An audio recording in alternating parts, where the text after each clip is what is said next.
We're now joined by Dr. Shai Gavi, who is Chief Medical Officer at Atlantic Health Group. Good to see you, Doctor. Thank you. Good to see you as well. Uh, the relationship between a patient and their primary care physician is so important because? Sure. Yeah, it's critically important. This is usually a longitudinal, long-term relationship where the primary care physician is able to really get to understand the patient from the medical side, but also from their social side, their family, their social determinants of health, other family circumstances that would impact their health. So it's critically important. But there is, unless I'm mistaken on this, a real shortage of primary care physicians. So if that's the case, what advice do you have for viewers watching who are patients and family members who are patients? Sure, absolutely. And yes, you're correct. In the more recent years, post-pandemic, there's been shortage of healthcare providers throughout our country. And so there are different models of care these days. We do have our physicians, but also nurse practitioners and physician assistants and various models of care to try to meet the needs. But yes, there is a shortage, but there are some newer models. Rex, let me ask you this. Everyone in the healthcare community that come on has experienced COVID in a way that's very different than for the rest of us, right?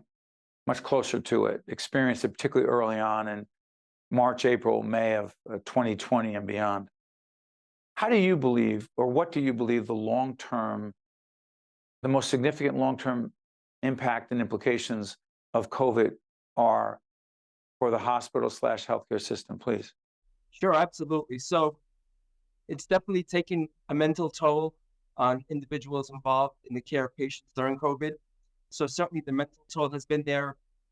We've lost a significant number of staff and who have left the hospital settings or dealing with staff shortages, and really recreating healthcare post-pandemic. What would that look like? New staffing models. How do we work post-pandemic with the current environment? So it's had tremendous impact on our staffing, mental health, resilience. You know, it's interesting. At a different competing healthcare system, I teach in what is called the Physician Leadership Academy. And we teach a lot about communication and leadership. And it's not so much doctor-patient communication, but it's a physician being a leader of a department, having to run meetings, having to coach and train people, having to deal with conflict, et cetera.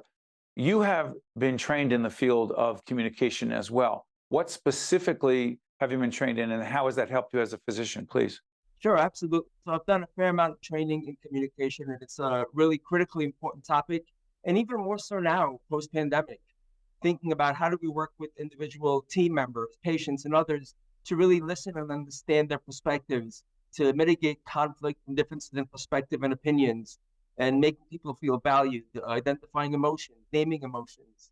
So critically important communication skills to help our teams get through these current times. You know, it's interesting, health communication, particularly communication from public health agencies.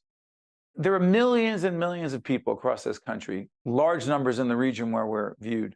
We're like, what do you mean? Is it a booster? Is it a vaccine? Do I really need it? Which one is this? And what about if there's a new variant? How helpful is it? I'm going to be sick for a day or two. Point being, accurate, credible public health information, whether it's from the CDC or any other entity that we look to for direction, has been questioned by many. You say what to them right now? I'd say, speak to their physician, going back to our initial discussion regarding primary care physicians, right? These are physicians that know our values, know our potential health risks. So really kind of balancing the risks and the benefits of these vaccines in light of our current state is important, and regarding our values as well. So back to really speaking with physicians. And as you stated, there are good resources like the CDC out there that provide valid, up-to-date information. Before I let you go, you were a pharmacist professionally before you became a physician. Why the switch? I enjoyed pharmacy. It was a wonderful opportunity. And once I started spending some time in the healthcare environment in the hospitals, really fell in love with it even more and wanted to be more involved and wanted to learn more. And going on to medical school and doing research and other things was a great way just to get more involved and help out. Dr. Shai Gavi, Chief Medical Officer, Atlantic Health Group. Good to see you, Doctor. Thanks for joining us. We appreciate it. Thank you. My pleasure. Have a great day. You got it. I'm Steve Adubato. Stay healthy. Thanks for watching us. We'll see you next time. One-on-One with Steve Adubato has been a production of the Caucus Educational Corporation. Funding has been provided by the Healthcare Foundation of New Jersey, New Jersey Sharing Network, Robert Wood Johnson Foundation, the New Jersey Education Association, Johnson & Johnson, the Northward Center, the Port Authority of New York and New Jersey, PSC, and by New Jersey's Clean Energy Program. Promotional support provided by NJ.com and by bestofnj.com. New Jersey is home to the best public schools in the nation, and that didn't happen by accident. It's the result of parents, educators, and communities working together year after year to give our students a world-class education, no matter the challenge.